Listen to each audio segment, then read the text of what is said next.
Okay, good. All right. Hi, everybody. So today I'm gonna read you. I don't know. It's not. We are gonna work. It's not just reading. It's gonna be about working on a reading text, and the level is B2. The name of the text is Cultural Expectations and Leadership. Okay. So it's gonna work like this.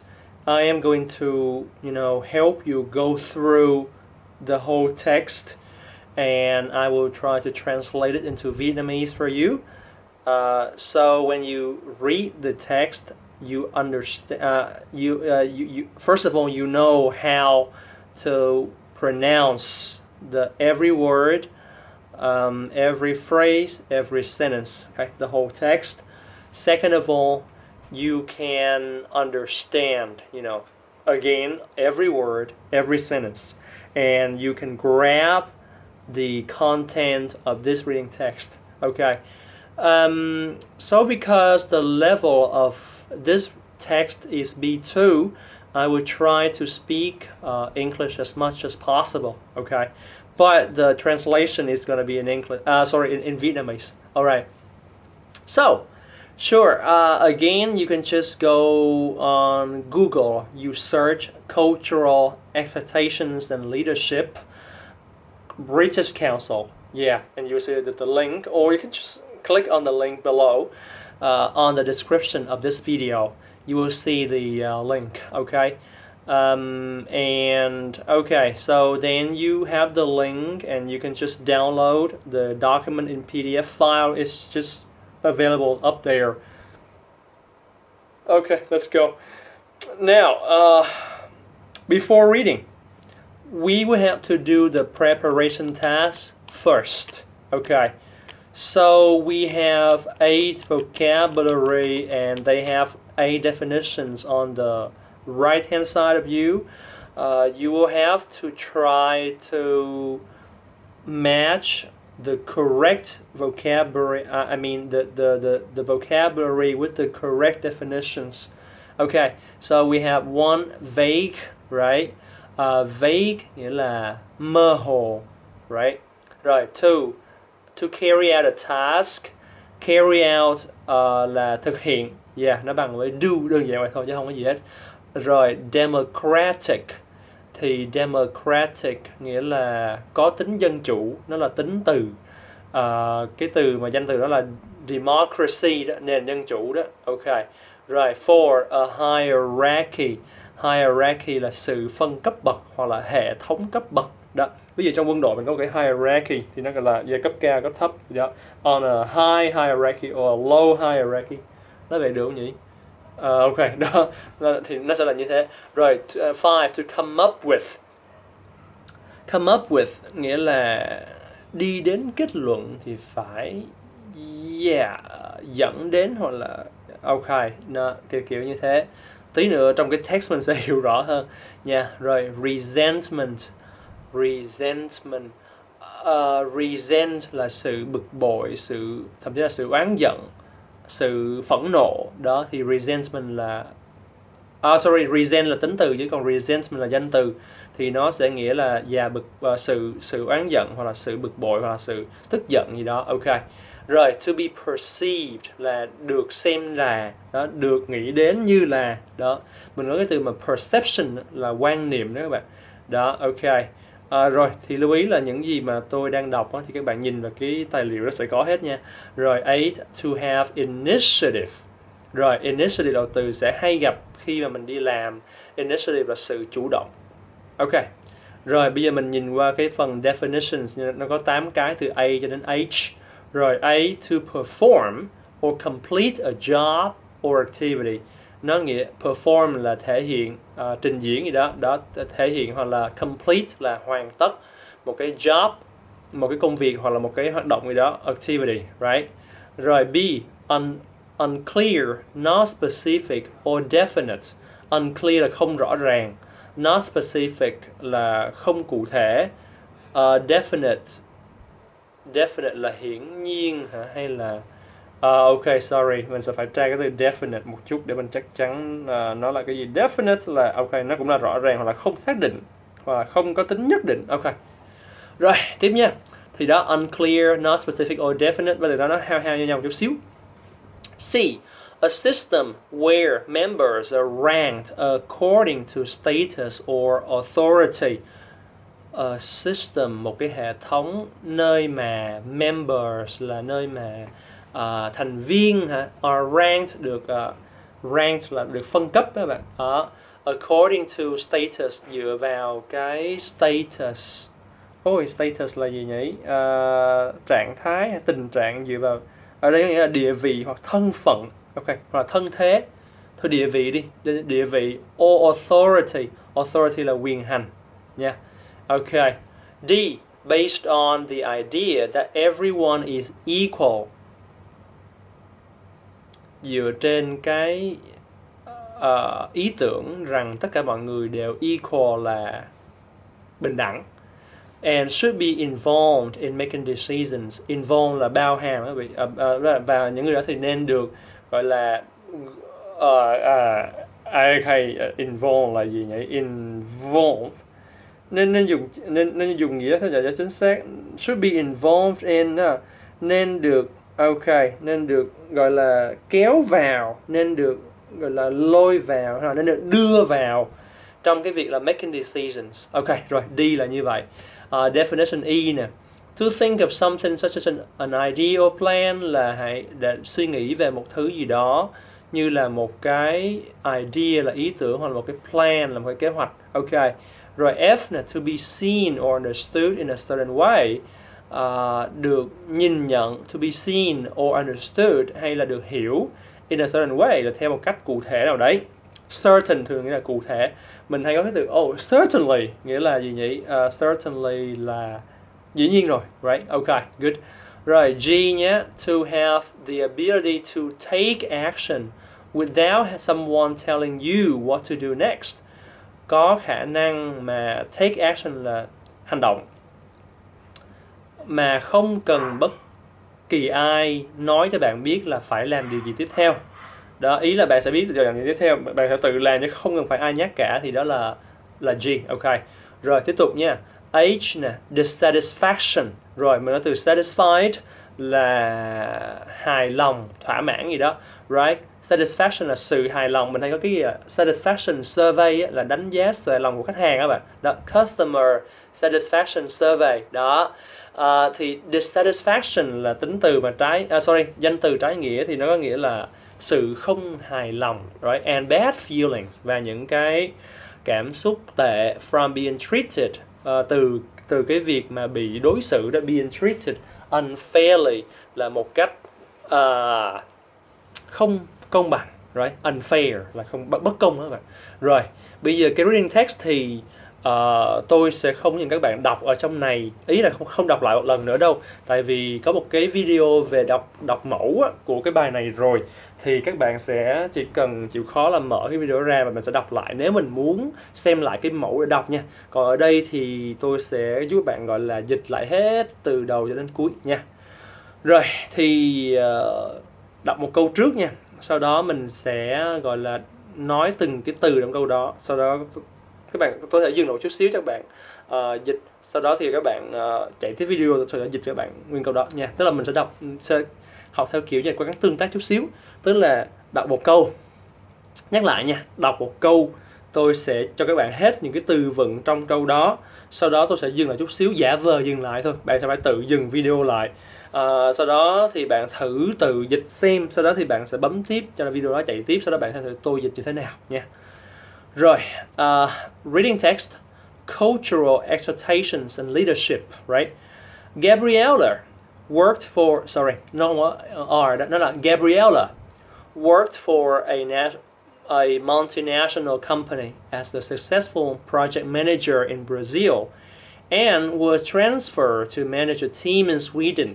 Rồi, Gabriella worked for a multinational là đa quốc gia nè, company as a successful thành công, đúng không? Project manager là quản lý dự án, project là dự án, in Brazil, and were transferred. Transfer là thuyên chuyển công tác rồi các bạn. To manage a team, manage là quản lý bình thường. In Sweden là Thụy Điển. Okay. She was excited. Sorry. Rồi bây giờ chúng ta sẽ dừng chỗ này lại. Bạn thử dịch nguyên câu xem. Vô. Rồi, dễ đúng không? Khỏi dịch nha. Rồi, she was excited about her new role, but soon realized that managing her new team would be a challenge. Đó, she was excited. Excited là cái cấp cao hơn của interested đó, nó là cảm thấy hào hứng đó, phấn khích. About her new role. Role là cái vai trò đúng không? But soon realize là nhận ra. That managing her team, rằng cái việc mà quản trị cái nhóm của cô ấy đó would be a challenge, sẽ là một cái thách thức đúng không? Okay. Despite their friendliness, despite là bất chấp đó, mặc kệ gì đó, their friendliness. Mình có cái friendly là gì nhỉ? Thân thiện, đó, friendliness là sự thân thiện. Gabriella didn't feel respected as a leader. Mình có từ respect đó thì cũng hình như cũng tương đối quen. Respect là gì nhỉ? Tôn trọng đúng không? Respected as a leader, lãnh đạo. Her new staff would question her proposals openly in meetings.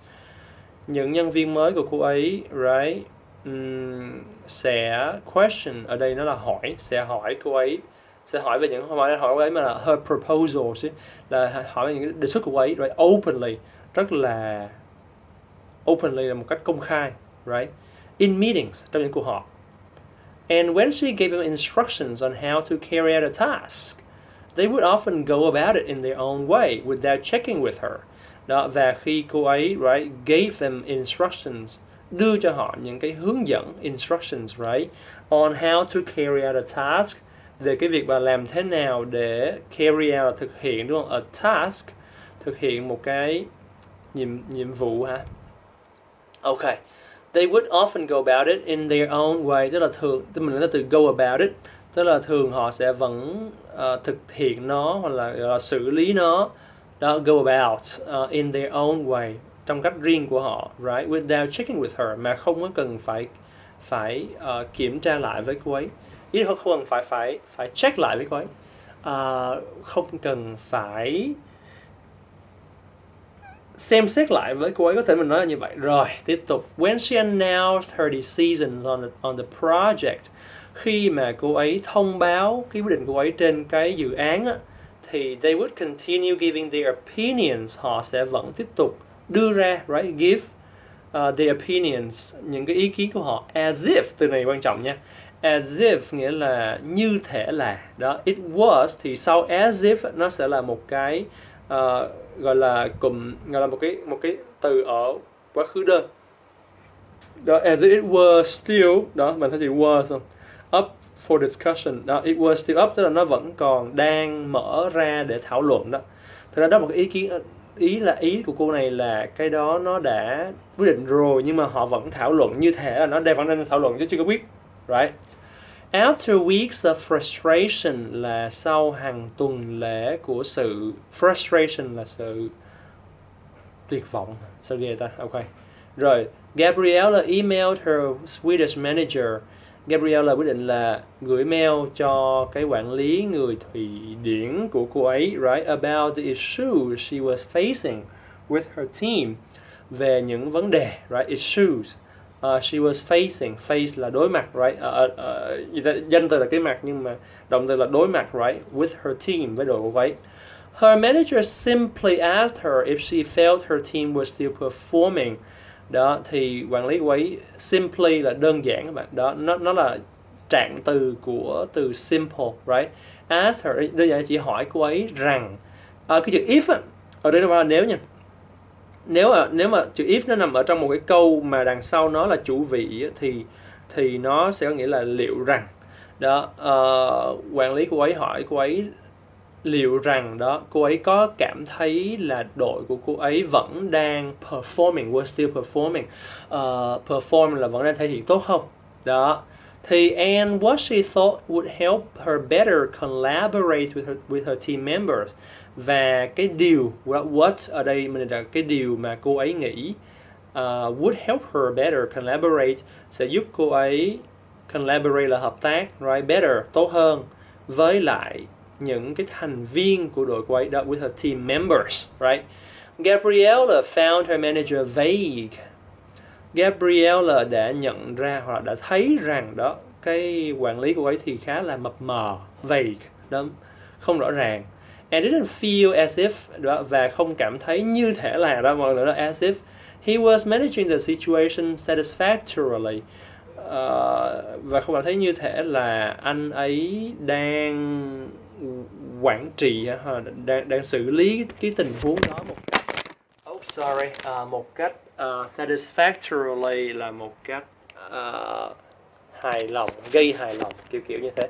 Ok, rồi sorry các bạn, cái case nó hơi có vấn đề chút xíu.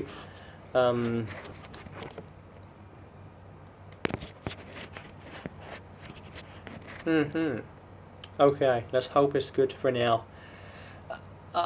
Rồi, tiếp nha. So, what Gabriella was experiencing was a cultural clash in expectations. Rồi, có một từ lạ từ clash.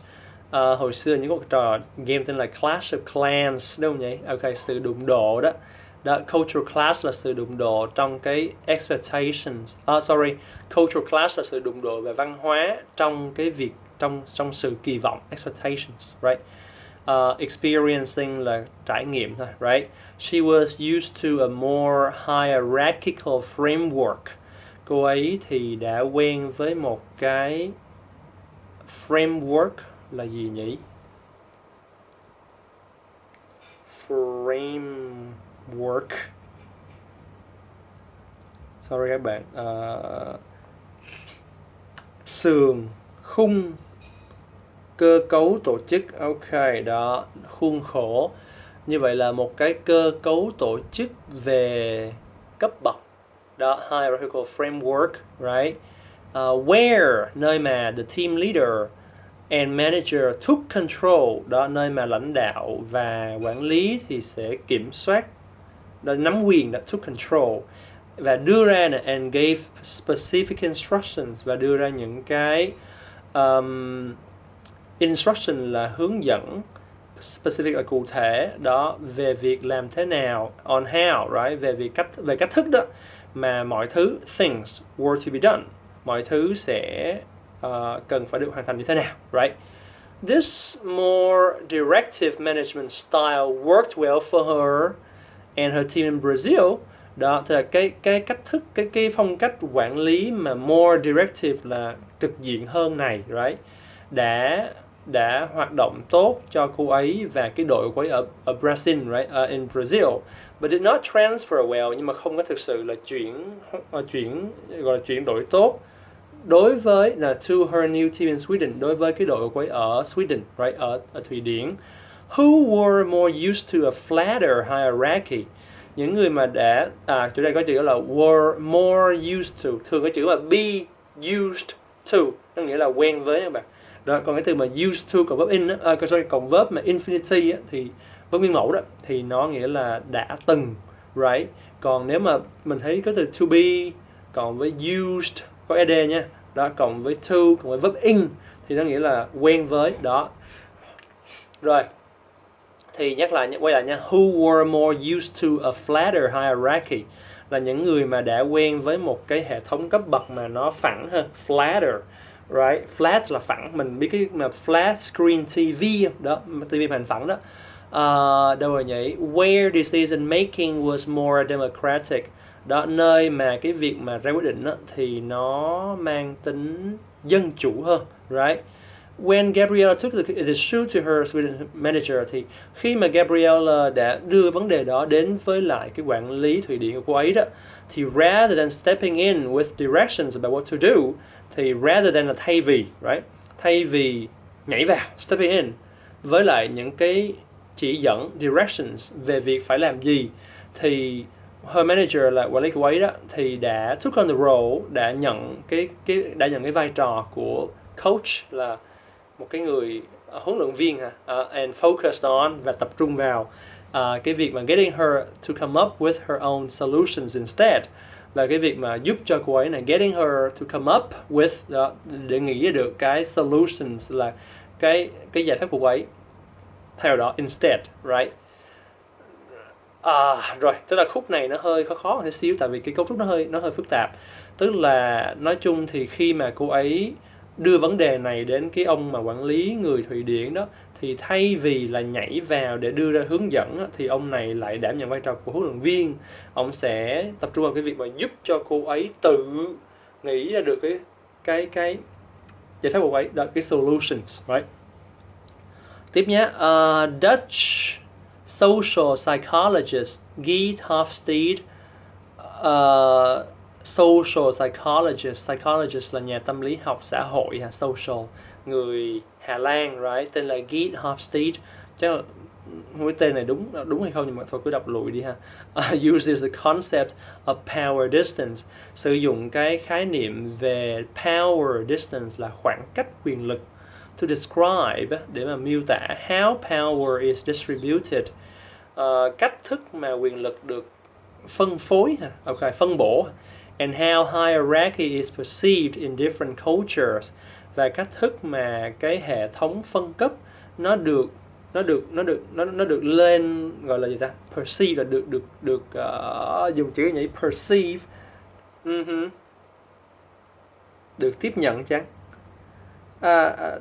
được nhận thức hoặc để được hiểu, được hiểu.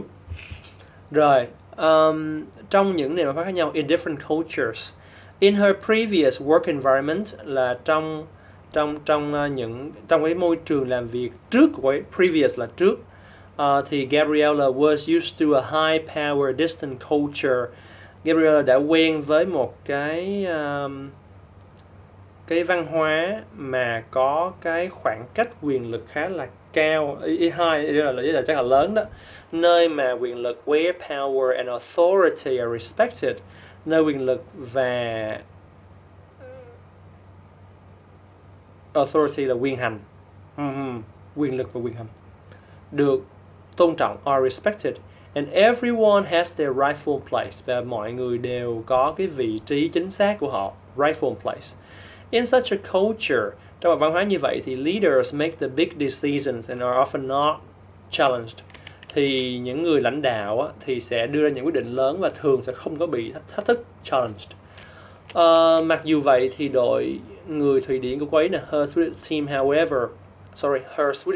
however, were used to working in a low power distance culture, thì đã quen với việc làm việc trong một cái văn hóa mà khối quyền lực là thấp, nơi mà subordinates là những người cấp dưới đó thường làm việc cùng nhau với các sếp của họ, work together with their bosses, đó để mà tìm ra giải pháp, to find solutions and make decisions, và đưa ra quyết định, right? Here, ở đây thì leaders act as coaches, thì những nhà lãnh đạo đóng vai trò như là coaches, như là các huấn luyện viên, or mentors, hay là các cố vấn, who encourage independent thought and expect to be challenged. Đó, những người mà sẽ encourage là chữ encourage là khuyến khích, independent thought là suy nghĩ độc lập, and expect và sẽ mong đợi, sẽ kỳ vọng, hoặc sẽ trông đợi là to be challenged, sẽ bị gọi là thử thách, sẽ bị thách thức các bạn. Rồi, when Gabriella became aware of the cultural differences between her and her team, khi mà Gabriella trở nên aware, trở nên là hiểu hoặc nhận ra được về những cái sự khác biệt văn hóa, the cultural differences đó giữa cô ấy và đội cô ấy, đó between her and her team, she took the initiative to have an open conversation with them. Đó, cô ấy đã có cái sự chủ động, initiative, đó để có một cái cuộc thảo luận cởi mở, to have an open conversation, một cuộc đối thoại cởi mở với họ, with them, about their feelings about her leadership, đó về cái cảm nhận của họ về cái sự lãnh đạo của cô ấy, right? Pleased to be asked for their thoughts. Vui khi mà được hỏi về cái cảm nghĩ của họ đó, thì Gabriella's team openly expressed that. Thì cái đội Gabriella thì mới bắt đầu express là bộc lộ, đó, thể hiện, bộc lộ một cách cởi mở, openly, đó, that they were not used to being told what to do, rằng họ không quen cái việc mà được bảo phải làm gì, right? They enjoyed having more room for initiative and create freedom. Đó, họ tận hưởng cái việc là có nhiều, ở đây chữ room mình không dịch là phòng, có nhiều khoảng không hơn cho cái sự chủ động for initiative và creative freedom, và cái sự tự do sáng tạo, đó, creative freedom. When she told her team exactly what she needed them to do, khi mà cô ấy nói với đội cô ấy chính xác luôn, exactly điều mà họ cần, mà cô ấy cần họ phải làm, đó, what she needed them to do, they felt that she didn't trust them to do the job well. Họ đã cảm thấy, đó, felt là một từ feel, right? Rằng cô ấy đã không có tin tưởng họ sẽ làm công việc của họ tốt, right? They realized that Gabriella was taking it personally. They realized that Gabriella was taking it personally. Họ nhận ra rằng Gabriella đang, đó, cái chữ là take it personally là đang nghĩ nó là việc cá nhân. Đó, when she tried to challenge, khi mà when they tried to challenge, khi mà họ cố gắng gọi là thách thức, or make changes to her decisions, hay là đưa ra những thay đổi đối với quyết định của cô ấy, right? And were able to explain that it was how they'd always worked. Và bây giờ đó nha, thì đã có thể were able to là đã có thể explain, giải thích rằng that it was how they'd always worked, rằng đó là cách thức mà họ vẫn luôn luôn, they'd always worked, right? Cái chữ the là chữ had, they had always worked.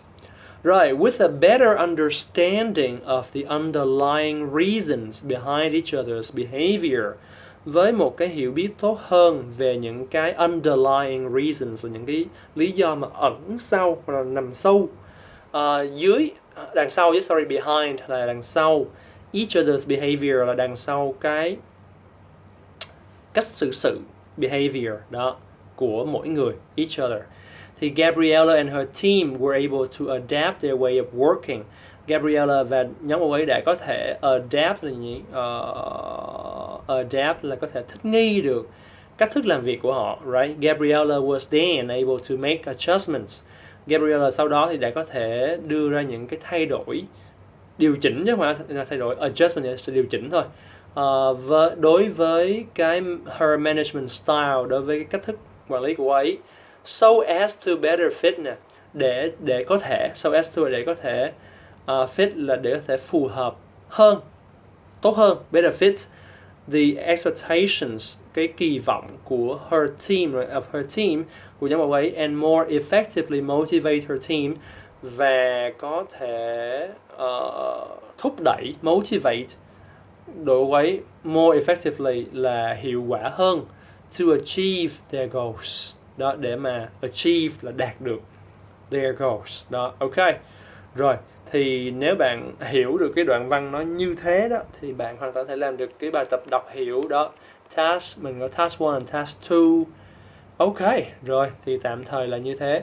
Mình có thể làm phần discussion nữa. Ok, rồi, thì bài hôm nay mình chỉ cần đọc cho được và hiểu được cái bài như thế, và sau này khi mình nhìn từ vựng á, mình hiểu được những cái từ đó, hierarchy, rồi despite, rồi vague, rồi satisfaction, rồi cultural clash, concept nè, power distance nè, cultural behavior nè, đó, các từ như thế. Chịu khó, nếu bạn chưa nắm được thì bạn cứ nghe lại một vài lần thì từ từ nó sẽ ổn hơn nha. Ok, thank you very much for listening. Yeah, I'll see you later.